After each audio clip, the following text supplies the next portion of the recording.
Hi guys, today we're going to take a look at Werehyaenas -2 South, which is the very best respawn for low to mid-level paladins.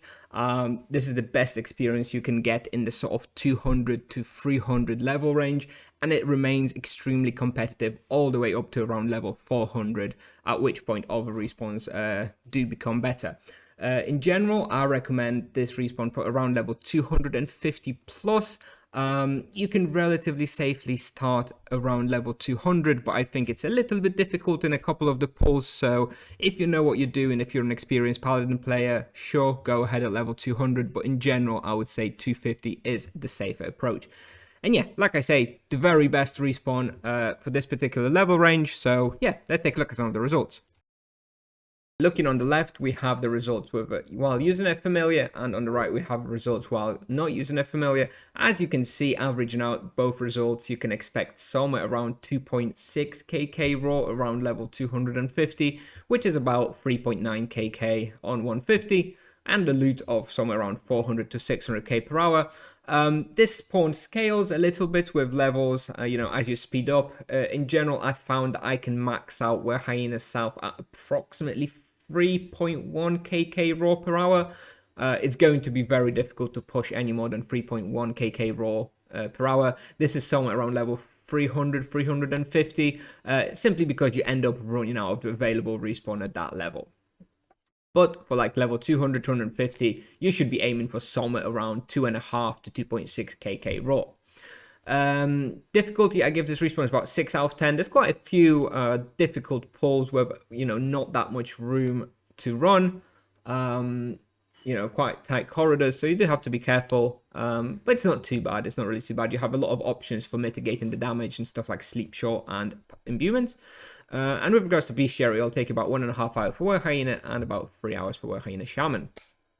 So requirements: no access quest, level 200 to 250, like I mentioned in the intro, and this place can effectively be hunted by pretty much every vocation, every combination of team hunts. The knights will need to wait for unlocking the first ice elemental weapon, whatever level that might be for your particular skill. Recommended imbuements, all standard, crit mana life, and also at least a level 200 or so, I do recommend having at least one protection imbuement. Most likely the death protection imbuement, as it's very helpful. It's not 100% necessary, you can get away with it. I was hunting here like level 260 with no protection imbuements without too much issue. So up to you. Try it. If you're finding it too difficult, then switch to having a protection imbuement. And finally, sleep shawl, like I already mentioned, the amulet is extremely helpful in this respawn, provides lots of poison protection. However, it is expensive to use, somewhere around 100k per hour, so decide if it's worth it for you. There's quite a lot of profit in this respawn, so you can afford to. Personally, I wasn't using it because I'm tight, but if you're not as bothered as me, then you can try to use sleep short as well. For supplies per hour, you will need about 800 great mana potions per hour. In the supply analyzer, I have only about 400 per hour, but I think that analyzer was from the 15 minutes I hunted with the familiar, so the usage of great mana potions was a lot lower. And about 5 ultimate spirit potions, about 1400 arrows, and about 600 avalanche runes.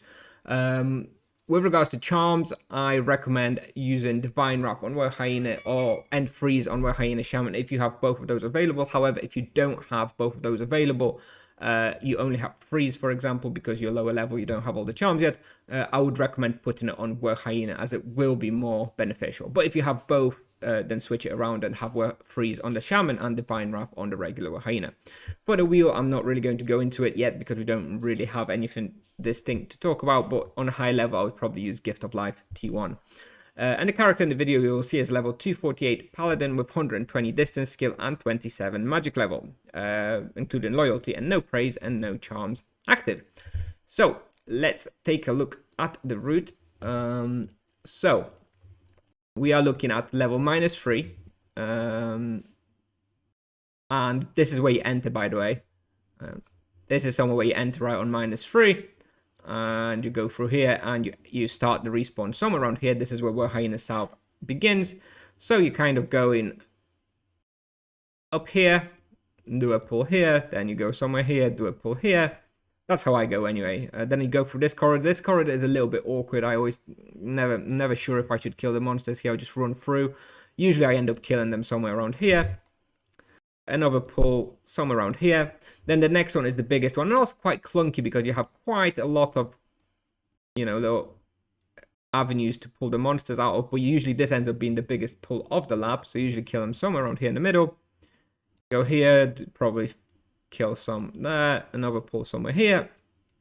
Go here, another pull here.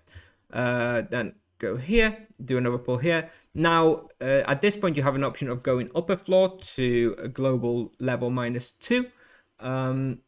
You don't need to do this at the start at level 200, 250 because the respawn will keep up. But once you're like level 300, you will want to be doing this. So usually I go up to here, -2, and I'll usually just do this one little pull in this room. I find this one is the most efficient. If you're really struggling respawn, you can consider going here, doing this pull, and going here and doing this pull. I don't think it's necessary in most cases, so I usually just do the one here. At that point, return to -3, and basically go up here and do another pull next to the lake, and that's usually it. Then I restart. I go back, usually, do a little mini pull here and restart, basically going to the right. And that's it. Like I mentioned, this is probably the best place for around the level 200 to 300 Paladin. It's super popular on most worlds, I think, so you will usually need to wait for your spot. But there's a reason for it, right? It's really great profit, really great experience. So yeah, highly recommend it. Definitely do check it out. So yeah, that's what I have for you today, guys. Thanks for watching, and I'll do a quick shout out to all my YouTube members now play the video. So yeah, thanks for watching. See you next one. Bye-bye.